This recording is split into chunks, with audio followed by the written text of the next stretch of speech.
Woodpecker's SteadyCurve Band Saw Template Guide speeds up your pattern projects. It physically guides you just outside the edge of your pattern, leaving just the right amount for your router to clean up. Let's head out to the machine shop to take a closer look at how this tool is made. Like most of our tools, the base begins as a solid block of aluminum.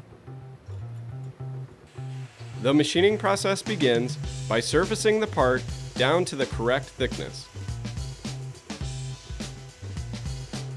2 large holes are then added to the base to accept the mag switch clamps that allow easy positioning and instant locking of the SteadyCurve to your table. The base is then rounded to take final shape before adding in a light chamfer detail to soften all edges of the tool. Once machining is complete, each part is removed and hand inspected to ensure strict tolerance is maintained. Over in our lathe department, the positioning rod of the SteadyCurve is turned from solid bars of aluminum.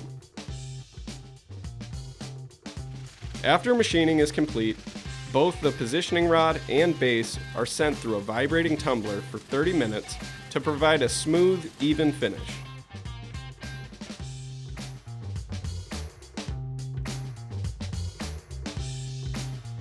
Those freshly milled aluminum parts are then anodized with our signature Woodpecker's red finish and laser engraved with logos.